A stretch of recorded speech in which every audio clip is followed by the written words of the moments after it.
Em nome do Pai, do Filho e do Espírito Santo. Amém.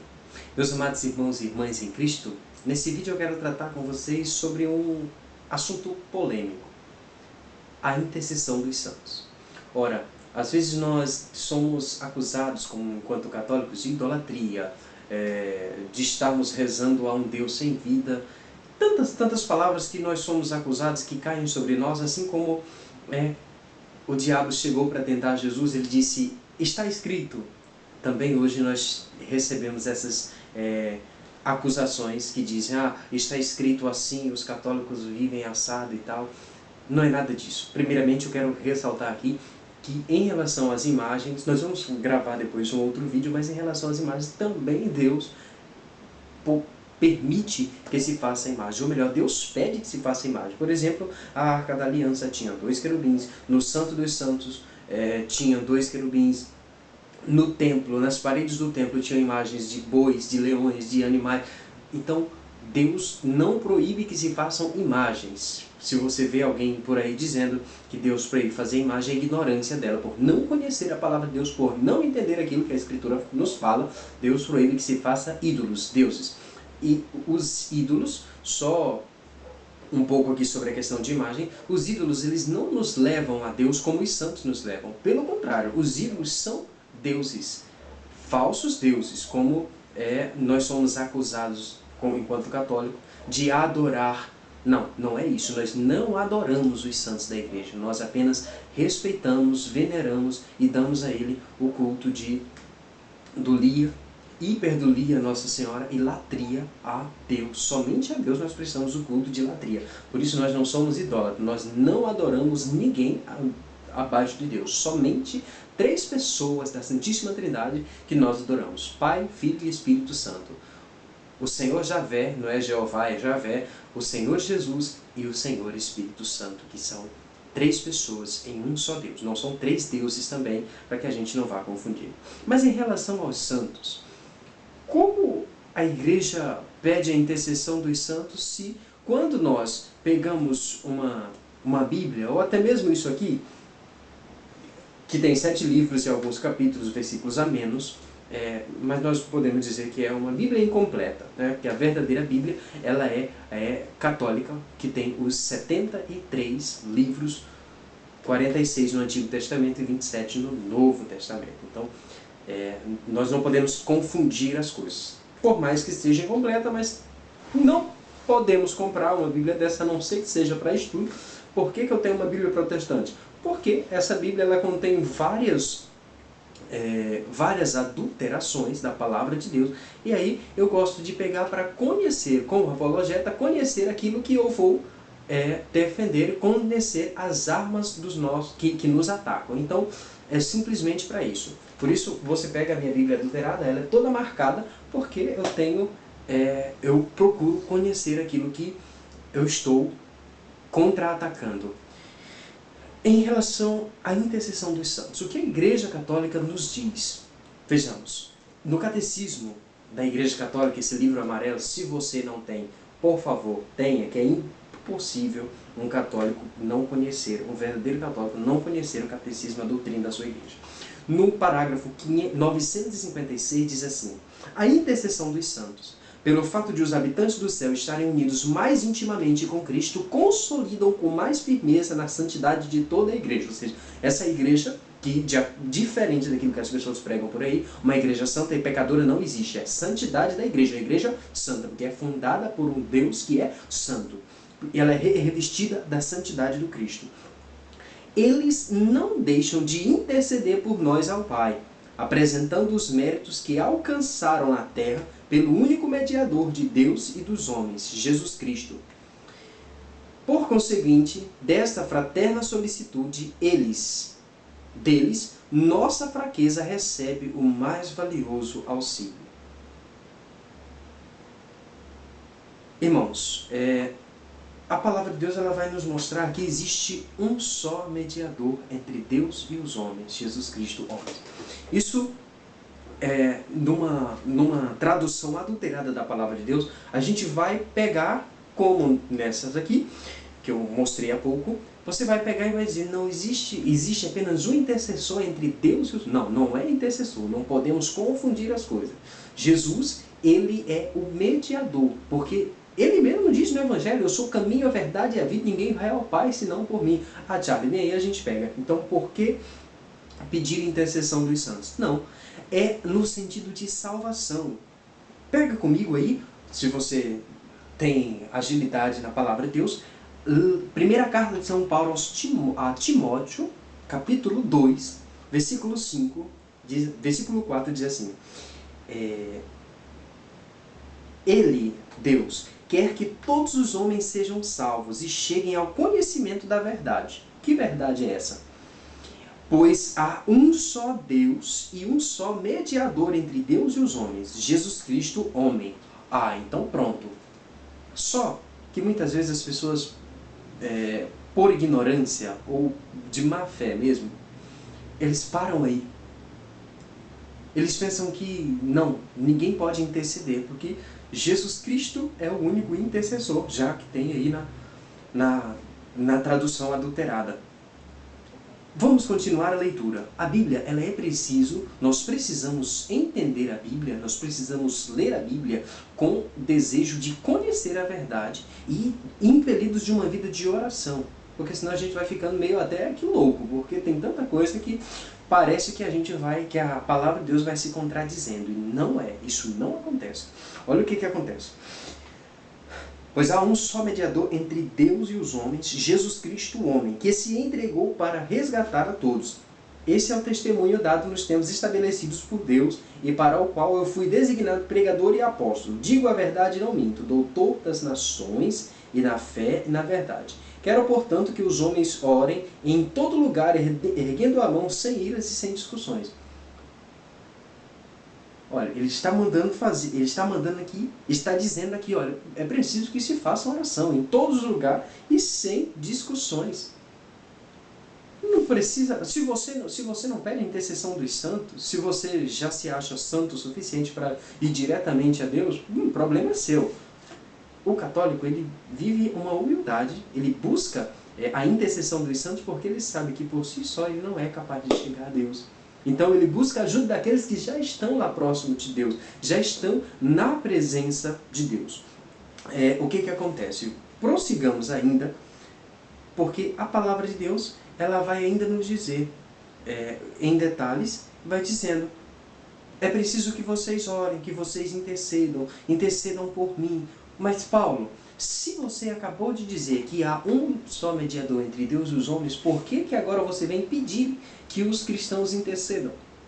Então, se há um só mediador entre Deus e os homens, e é Jesus Cristo, eu também não posso orar por ninguém. Você não pode orar por ninguém, porque tem que ser você e Deus. Não é assim, gente. Não vamos pegar a palavra de Deus com ignorância, não vamos mergulhar no mistério da palavra de Deus com ignorância. Vamos ser inteligentes, se não temos essa inteligência, é preciso buscarmos no poder do Espírito Santo a graça de entendermos. E para sairmos aí falando mal daquilo que nós não conhecemos, é preciso ter muita cara de pau. Entende? A Igreja Católica não adora imagem, a Igreja Católica pede a intercessão dos santos, a Igreja Católica sim pede que os santos intercedam, porque nós reconhecemos que eles já estão lá no paraíso, já estão na presença de Deus, já estão e podem sim interceder. Isso está no livro do Apocalipse, tem algumas passagens aqui que eu posso mostrar para vocês. Vejamos só. O versículo 5 ele é muito usado pelos protestantes para dizer que não se pode pedir intercessão, pois só Jesus Cristo é intercessor, é mediador entre Deus e os homens. No caso que eu já havia falado, uma mediação de intercessão. Por que então Paulo começa o capítulo, ainda no capítulo 2, bem no versículo 1, Paulo pede assim, que as pessoas intercedam por ele, se só Jesus é o intercessor entre Deus e os homens, é o mediador entre Deus e os homens. Então, é preciso a gente entender essas coisas para que a gente não saia falando merda por aí. Então, Jesus Cristo é nosso único mediador entre Deus e nós. Como? No sentido de salvação, porque Maria não salva. E isso a Igreja Católica nunca falou que Maria salva. Não, pelo contrário. A Igreja Católica sempre nos ensinou que Jesus Cristo é a salvação. Agora, no outro vídeo da Santa Escravidão, está dizendo o seguinte, Maria, Nossa Senhora, ela é o meio que Jesus Cristo se serviu para vir a nós. Então, é digno também que nós nos sirvamos deste meio para ir a Jesus. Jesus é o mediador de salvação, o único que salva, que se entregou para resgatar a todos. Na Bíblia, vemos várias passagens que atestam a fé na intercessão dos santos. Mas o que é essa fé? A fé é a meta de que todos tenhamos uma fé. A mesma fé, e ninguém se engane por qualquer vento doutrinário. Segundo a palavra de Deus, na carta de São Paulo aos Efésios, capítulo 4, versículo 13 ao 14, estão aí esses versículos que diz. Sobre a intercessão dos santos, nós podemos pegar a palavra de Deus no livro de Jó, capítulo 4, versículo 17, vai fazer uma introdução ao que está escrito em Jó, capítulo 5, versículo 1. É uma conversa ali dos amigos de Jó com ele. E vejamos o que diz, capítulo 5 do livro de Jó, versículo 1. A qual dos santos você vai recorrer? Então, prova-se aqui que no Antigo Testamento já tinha ali uma crença na intercessão dos santos. Então, não sei por que hoje o povo tem essa, sei lá, essa mania idiota de nos acusar de idólatras. Jó, capítulo 16, versículo 19, diz assim: desde agora tenho uma testemunha no céu. Jó 33, 23 a 26 diz assim: se a pessoa encontra um anjo favorável, o intercessor, ou seja, são pequenos fragmentos que vão nos levando a isso. Tiago, mas porque os protestantes eles pegam um texto ali isolado e aí vão... Não, temos também os textos que vão nos mostrar isso. Você pega Jó, ou melhor, Jeremias, capítulo 14, versículo 11, Deus diz assim, Deus pede para o profeta interceder pelo povo. Ah, mas ele está vivo. Não, o negócio aqui não é que só Jesus Cristo é a intercessão entre Deus e os homens. Ah, meu irmão, então vamos colocar as coisas como elas são. Jeremias, capítulo 15, versículo 1, diz assim: mesmo que Moisés e Samuel se apresentem, Deus está ali estressado com o povo, arretado, como diz aqui no Nordeste, e aí ele vai dizer, mesmo que Jeremias, ou melhor, mesmo que Moisés e Samuel se apresentem, eu não vou atender esse povo. Deus, porreta ali, arretado já, como dizemos aqui no Nordeste. Então, quem eram eles? Moisés já tinha morrido. Samuel também já havia morrido. Lá no Antigo, muito antes de Jeremias nascer. Então, nós precisamos ver as coisas. A palavra de Deus, a gente precisa se ajudar a divulgar esse projeto, aquilo que é verdade da nossa fé católica. Hebreus, capítulo 12, versículo 22 a 25, você vai ver bem clara a passagem a respeito da intercessão dos santos. Pega, entenda, leia essa passagem e entenda o que está dizendo lá. Se você pega no livro de Gênesis, capítulo 4, versículo 10, a gente vai ouvir a palavra de Deus, o Senhor que diz que o sangue de Abel clama por mim. Apocalipse, capítulo 6, versículos 9 ao 11, a gente vê as almas dos mártires que clamavam. Opa, espera aí, chegamos no Antigo Testamento, chegamos no livro do Apocalipse. As almas dos mártires clamam, mas espera aí, Tiago. Ali o Apocalipse já é antigo, já é o Novo Testamento, já é o fim. Não é quando todos estiverem no céu. Eles estão clamando vingança para a terra. Ou seja, eles estão elevando. O que é intercessão? É a oração que se eleva a Deus. Então, eles estão ali intercedendo, estão pedindo a Deus. Quando você morre, se você for para o inferno, você vai estar lá sendo queimado a eternidade, vai lá sofrer o fogo a eternidade dele. Se você vai para o céu, quem está lá no céu está intercedendo por nós. Quem está no purgatório está recebendo as nossas orações para subir ao céu e aí para chegar na presença de Deus e interceder por nós. Vamos adiantar mais o assunto. Apocalipse, capítulo 9, versículo 6, ou melhor, capítulo 19, versículo de 6 ao 8, diz assim: ouvi um grande coral, e a esposa do Cordeiro se revestiu com as boas obras dos santos. Ou seja, a igreja, que é a esposa do Cordeiro, revestida com as boas obras dos santos. Que santos?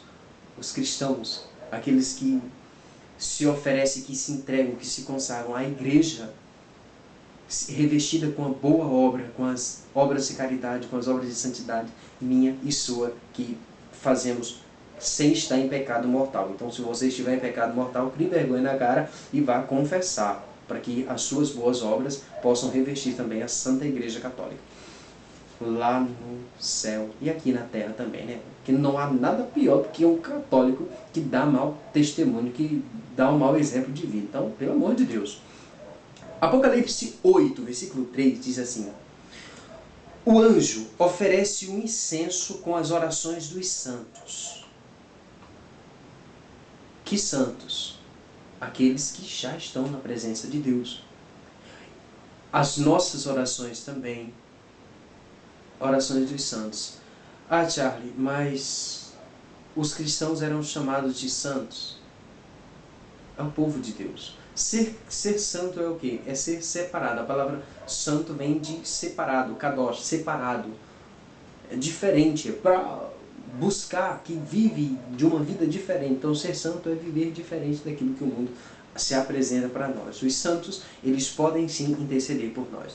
As orações dos santos são oferecidas a Deus. Você pega lá no livro de Apocalipse, capítulo 5, versículo 8, a gente vai ver as orações dos santos sendo oferecidas a Deus. A oração dos santos que estão ali na presença do Senhor e que clamam,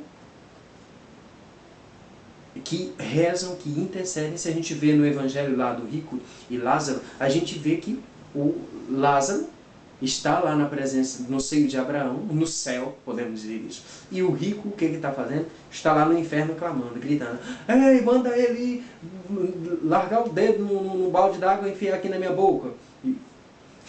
Bem, mas o que acontece? Os santos, eles estão na presença de Deus e são atendidos, intercedem por nós, eles são atendidos. Aquele cara que estava lá no inferno, ele não foi atendido porque ele não estava na presença de Deus. Se a gente estudar um pouco mais sobre o inferno, a gente vai ver toda essa realidade de que no inferno, como diziam os santos, não se você pega no próprio tratado diário de Santa Faustina vai dizer que o pior do inferno não é o fogo, mas é aquilo, as blasfêmias que se elevam contra Deus, que se diz contra Deus. Então, faça desde já de tudo para ir para o céu e interceder por nós que estamos aqui na terra ainda. Vamos ver, irmão. Carta de São Paulo ao Filemon, capítulo 1, versículo 5. Ao receber a notícia da tua caridade e da fé de Jesus Cristo e em todos os santos, São Paulo vai escrever e vai dizer isso, né? Eu recebi, notícias da tua caridade com todos os santos, na tua fé para com Jesus Cristo em todos os santos. Agora, no Antigo Testamento, acontecem duas coisas muito interessantes. Eu separei aqui no meu livro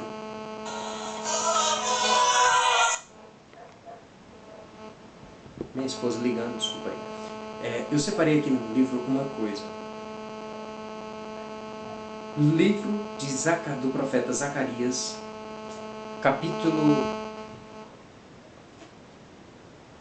1, versículo de 9 a 13, diz assim, que vai mostrar que Zacarias conversava com o anjo e esse anjo intercedia pelo povo.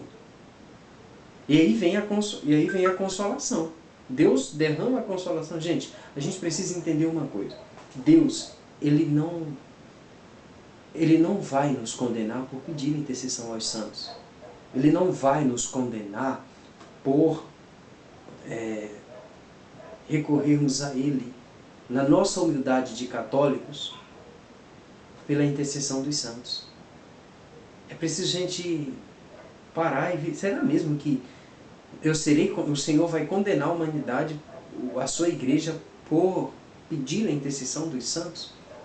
Por recorrer àqueles que estão na presença dEle e que nós acreditamos que podem. Quantos milagres nós já recebemos por intercessão dos santos? Eu mesmo, por intercessão dos santos, recebi tantas curas, milagres, já saí de tantos atropelos, aperreios, como diz, onde eu estou vivendo atualmente.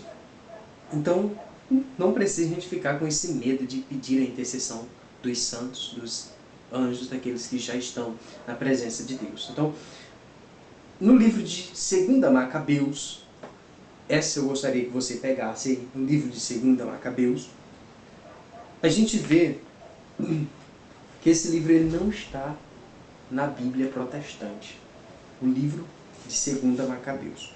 Você pode pegar aí na tua Bíblia católica esse livro que não é da Bíblia protestante, porque somente nós católicos, de uma forma especial, nós vamos ter ele. Capítulo 4, versículo 34. 2 Macabeus, capítulo 4, versículo 3, 4. Olha, se você pega lá em 2 Macabeus 3, a gente vai ver o sacerdote Onias, que foi um grande homem de Deus, e vai dizer que a cidade santa vivia em plena paz por causa da santidade do sacerdote Onias. E aí, no desenrolar da história, capítulo 4, versículo 34, a gente vai ver que Onias ele foi enganado e foi assassinado. Olha só. Onias, por Menelau, sugeriu secretamente a Andrônico que desse fim a Onias.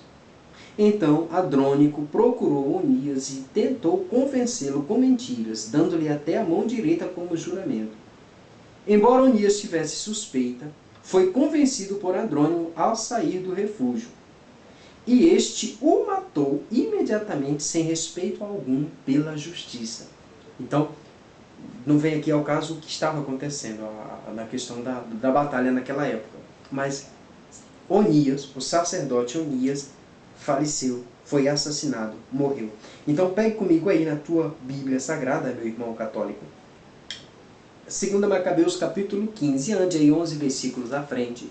Capítulo 15 de 2 Macabeus, e a gente vai ver o que acontece mais adiante, ainda na batalha que o povo macabeu estava vivendo. Vejamos só. Capítulo 15, versículo 12 a 16. Olha, versículo 12. No sonho ele viu o seguinte: Onias, o antigo sumo sacerdote, homem correto, bom e respeitoso no encontro para com as pessoas e manso no comportamento, precativo e delicado no falar, e bem educado desde criança em todo o seu comportamento virtuoso, esse homem de mãos erguidas rezava em favor de toda a comunidade